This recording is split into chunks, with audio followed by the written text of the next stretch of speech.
So linear model with continuous target, meaning that your dependent variable is continuous variable. For example, GPA is a good example of continuous target. So from 0 to 4.0, we have numbers that are continuous.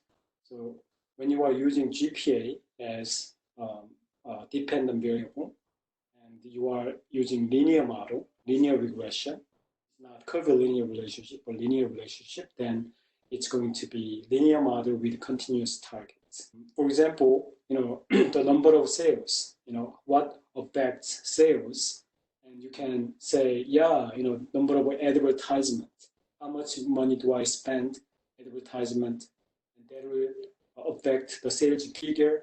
Then in that case, you are doing linear model with continuous targets. Three things that we want to understand here is understand linear prediction, familiarize with general linear model, and grasp how to comprehend and validate models. Let me talk about linear regressions and then generalized linear models and then model validation.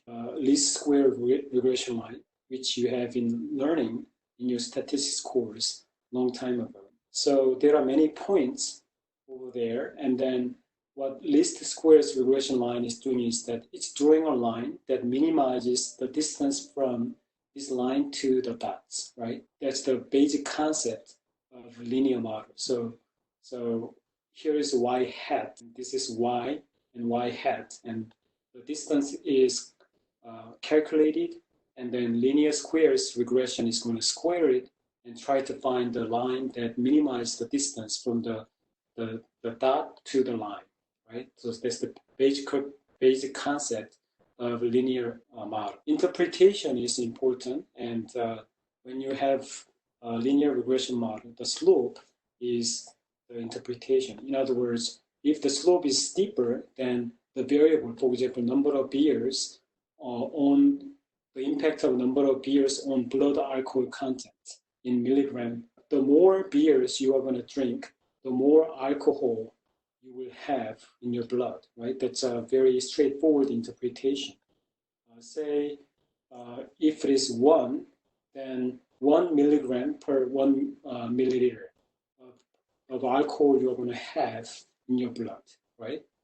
And if it is 2, the slope is 2, then 2 milligram per 1 milliliter. Relationship exists. So when you are looking at interpretation, you want to interpret the slope, the magnitude of the slope, how strong it is, or how negative it is that you want to look at. Here's the plot here. So say we have a data, and you run regression, and you found that y hat equals 3 plus 0.5x, meaning that every one x, every 1 unit of x increases, half y will increase. Say that's hour of study and y hat is GPA, then you can say that 1 hour of study will increase half point of GPA.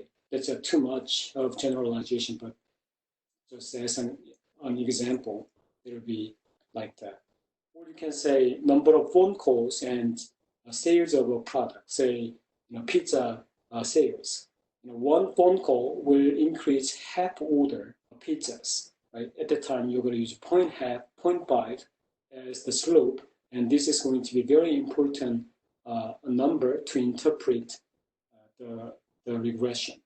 So 3 is meaningful when you have only one variable intercept. However, when you are usually running multiple regressions, meaning that you have more than one independent variables, in that case, it's going to be very difficult for you to interpret the intercept. You have 4 different data sets, and you ran regression. What you see is set A has a very good linear relationship that you can see. However, set B, you see that although you could use a linear regression, it may not be the best model to fit the data, because you can see a curve here rather than a linear trend or pattern. So in that case, although your linear regression might have a good statistics and everything is significant, but your prediction would not be right because the data shows that the pattern of curvilinear relationship exists. So just don't look at the numbers, but I strongly encourage you to visualize the data and see the relationship one-to-one, and then make sure that your line is making sense. If you just look at the statistics, it may not be a good. There are cases that your prediction might not be a right one. And SAS C shows that although your data is right there, one point right here at 13, and y is 13, and this is called outlier. Because of this one outlier, the linear model fit completely changed. It's a it's not the right reflection of the linear pattern. So we have to think about whether this outlier is legitimate and good to have it in this prediction. If you think that this is a truly outlier, then you might want to delete it because that will only distort your model. And set D is showing a good model fit. However, if you look at the data, it's not good linear model. So all these four cases are telling us that just looking at the statistic is not a good idea. We have to look at actual data. When you are interpreting regression, R square is an important indicator. If you have R square of 1, that means 100%, meaning that your linear model perfectly explains the variance of dependent variable. So therefore, I would say that you want to look at the magnitude of R square to determine whether this model is a good one or not. And here you say R square is 0.76, meaning that this model explains 76% of individual variation. The rule of thumb is that when R square is about 0.3 or 30%, it's a pretty good linear. Social sciences or in business, 30% of explanation power is a lot. There's R square of 9%, so you see this is not a good explanation power. Sometimes you might have R correlation negative 0.7. It's negatively related, and R square is 49%. So 9% of R square you see, and that's a very good power of explanation. And the last one is negative 0.99, and R square is 0.98. So 98% of explanation power it has. So we can see that the higher the R square it is, the more linear and narrow it is, right? So that's the relationship we see. So I would encourage you to look at R square carefully when you are doing your exercise. This residuals. Residual is the distance from the dot to your linear line, and the smaller the better. And you don't want to have any pattern in your residuals. And we need to check 5 assumptions of linear regression, but I'm not going to go into details. Let me emphasize this. Association does not imply causation. I think you have heard of this phrase many times in your statistics course. I will put emphasis again on this point. So although you might have very significant linear model fit, that does not mean that one variable is causing the other one. That I want you to be aware of. We have an example of lurking variable. It might be indirectly affected by lurking variable. For example, say there's one smoker, okay, one smoker, and you have a lot of smokers, and then try to see their health level, and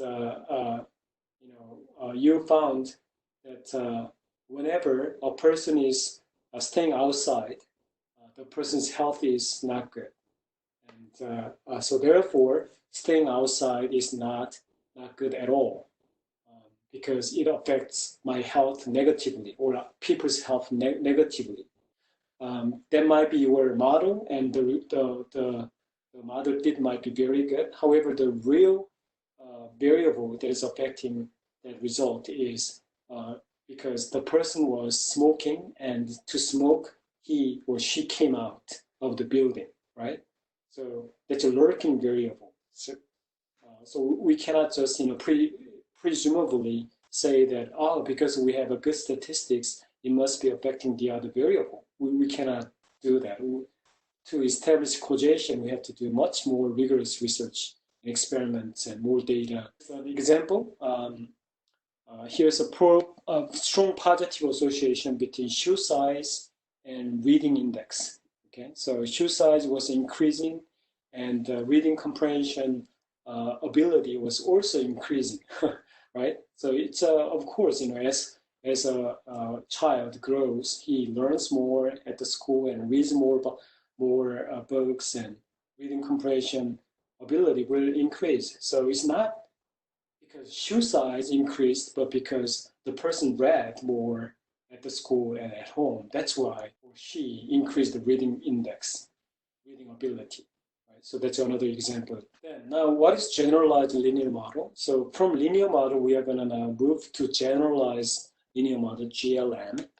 And the generalized linear model extends the theory and methods of linear models to data that is not normally distributed. So usually in linear model, the assumption is that the dependent variable like GPA or sales should be normally distributed.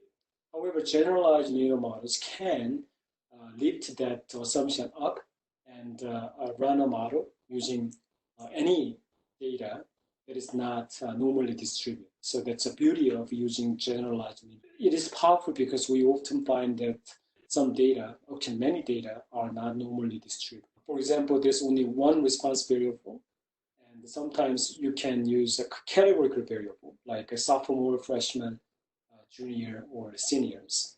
And sometimes interaction terms you can use in this model. So it's more powerful, and we are going to run this GLM today in this course.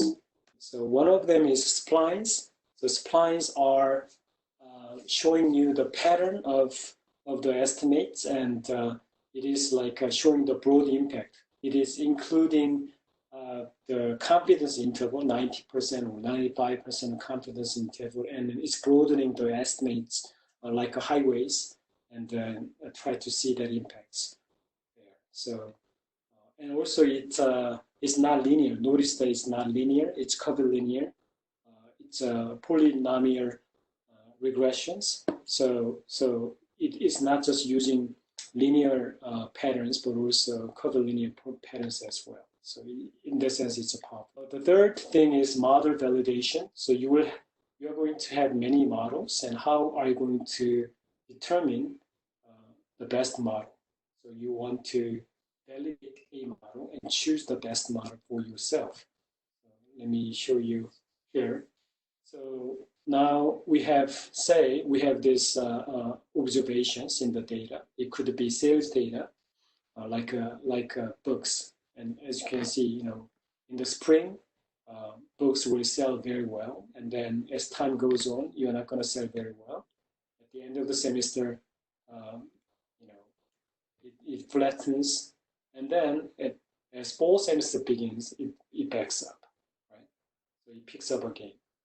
So we see that this is not a linear pattern. To predict these patterns, we could use various models. And shall we use curvilinear model? Shall we use interactions? Shall we use a linear model? How shall we predict this pattern? So we will be using many models and choose the best model that works. And at the time, what we're going to do that. So linear model is not complex enough. Curvilinear model, non-linear model is too complex. It's hard to use when to turn and pick up or take a valley, plummet. So that's hard to tell. So we want to find some compromise or that works the best. So what do we do to counter this complexity and simplicity issue is that we are going to divide the sample into two, say training data and validation data. So say we have a data set with 1,000 responses, and 500 of them are randomly selected by the machine, such as SAS or IBM or any other softwares. And then we are going to run the model and find the best model and apply that to, now once finding that data, we are going to apply that to validation data and see how much it is working, how much explanation power it has. So that's the basic idea of data partitioning. So rather than using the whole data, let's partition data into 2 or 30 to 70 ratio and run it and find the best model. And then pick up the model and apply it to validation data sets or future data sets. So you run various models from training data. You start with a simple model and gradually increase the complexity of the model, make it non-linear model, make more turns and more splines you put it, and then see how it is working and how much explanation power is increasing. And if you do that, now here's a model index. For example, R square. The first model 1 could have R square of 20%. Second model 30%. And third model say 50%. Fourth model has 50% of it, and fifth model has only 40%. And obviously, we don't want to choose the best R square with less variables, less complexity. So meaning that number 3 will be the best model because number 4 made it more complex. However, the explanation power did not increase as much. So that's the basic idea. We are going to increase complexity one by one model and by one model, and try to see the explanation power in the validation data and see that, say the third model with less variable was explained the most or reasonably well, then we may want to choose the third model. And when you are running SAP, you will have a data pane and then many models you are going to run it, and then partition the data and find different models. And for example, decision trees and GLM or GAN, linear regression, logistic regression, non-parametric logistic regression, those models are available. Running models are very easy actually, so I'm giving you all the explanations in my video. And what you need to do is compare them together and try to pick the best model with less variables, okay? So that's your job to do for your assignment.